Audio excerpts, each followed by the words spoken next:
ನಟ ಧ್ರುವ ಸರ್ಜಾ ವಿರುದ್ಧ check bounce ಆರೋಪ ವಿಚಾರ ಇತ್ತಲ್ಲ, ಆ ಪ್ರಕರಣ ಸಂಬಂಧ ನಿರ್ದೇಶಕ ರಾಘವೇಂದ್ರ ಹೆಗಡೆ ಪ್ರತಿಕ್ರಿಯೆಯನ್ನ ಕೊಟ್ಟಿದ್ದಾರೆ. ಏನ್ ಹೇಳಿದ್ರು ರಾಘವೇಂದ್ರ ಹೆಗಡೆ? ಹಾಗಾದ್ರೆ ಧ್ರುವ ಸರ್ಜಾ ಅವರ ಮೇಲೆ ಎಫ್ಐಆರ್ ದಾಖಲಾಗಿತ್ತು ಮುಂಬೈ ಸ್ಟೇಷನ್ ನಲ್ಲಿ. 2018ರಲ್ಲಿ ಡೇಟ್ ಕೇಳಿದಾಗ ಮಾರ್ಟಿನ್ ಚಿತ್ರದಲ್ಲಿ ಬ್ಯುಸಿ ಇದ್ರಿ, ಅದಾದ್ಮೇಲೆ ಕೆಡಿ ಸಿನಿಮಾದಲ್ಲಿ ಬ್ಯುಸಿ ಆಗಿದ್ದೀನಿ ಅಂತ ಹೇಳಿದ್ರು. ಬಳಿಕ ತೆಲುಗು ಪ್ರೊಡಕ್ಷನ್ ಹೌಸ್ ಜೊತೆ ಧ್ರುವ ಬ್ಯುಸಿ ಆಗ್ತಾರೆ.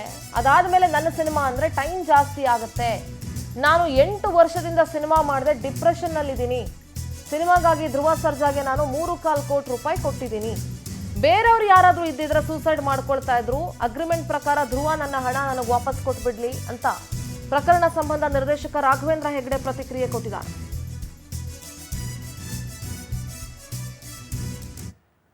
ಇದೆಲ್ಲ ಧ್ರುವ ಸರ್ಜರಿಗೆ ಹಣ ಕೊಟ್ಟು ಕತೆ ಎಲ್ಲ ಓಕೆ ಆಗಿ, ಕೆಲವೊಂದು ಕಥೆಯಲ್ಲಿ ಕರೆಕ್ಷನ್ ಇತ್ತು, ಅವ್ರದ್ದು ಇಂಟರ್ವ್ಯೂ ತನಕ ಓಕೆ, ಇಂಟರ್ವ್ಯೂ ಕರೆಕ್ಷನ್ ಮಾಡಿ ಇದೆಲ್ಲ ನಡೀತಿತ್ತು. ಆವಾಗ ಧ್ರುವ ಸರ್ಜಾ ಅವರು ಹೇಳ್ತಾರೆ, ರಘು ನನಗೆ ಕೇಳಿ ಮುಗಿಸ್ಬೇಕು, ಒಂದು ಕಮಿಟ್ಮೆಂಟ್ ಇದೆ, ನೆಕ್ಸ್ಟ್ ಮಾಡೋಣ. ನಾನೆಂದರೆ ಓಕೆ ಸರ್. ಆವಾಗ ಮುಗಿತಾ ಒಂದು 8 ವರ್ಷ ವೇಸ್ಟ್ ಆಯಿತು. ಓಕೆ, 8 ವರ್ಷ ಆದಮೇಲೆ ಒಂದು ದಿನ ಅಮರನ್ ಅಂತ ತಮಿಳ್ ಪಿಕ್ಚರ್ ರಿಲೀಸ್ ಆಗುತ್ತೆ. ಅವ್ರು ಹೇಳಿದ್ರು, ರಘು ನಮ್ಮ IMS ಸೋಲ್ಜರ್ನ 60-70% ಅಮರಲ್ಲಿ ಬಂದಿದೆ. ನಾನು ಓಕೆ ಸರ್, ಈಗ ಅದನ್ನು ಕ್ಯಾನ್ಸಲ್ ಮಾಡೋಣ. ಮತ್ತು ಅವರೇ ಒಂದು ರೈಟರ್ ಕೊಟ್ಟರು, ಕತೆ ಎಲ್ಲ ಬರೆದಾಯಿತು, ಓಕೆನೂ ಆಯಿತು. ಅದು ಕನ್ನಡದಲ್ಲಿ ಇದೆ ಬೋನಸ್ ಸ್ಕ್ರಿಪ್ಟ್. ಆವಾಗ ಏನಾಯ್ತಂದರೆ 4 ಫೆಬ್ರವರಿ 2025ಕ್ಕೆ ಧ್ರುವ ಸರ್ಜಾ ನನಗೆ ಹೇಳ್ತಾರೆ, ಒಂದು ಸಲ ನಾವು 4 ಸೀಸನ್ ಹೋಟ್ಲಲ್ಲಿ ಬೆಂಗಳೂರಲ್ಲಿ ಸಿಗೋಣ. ಆವಾಗ ಅರ್ಜುನ್ ಸರ್ಜರು ಬಂದಿದ್ದರು, ಧ್ರುವ ಸರ್ಜಾ ಸರ್ ಇದ್ದರು.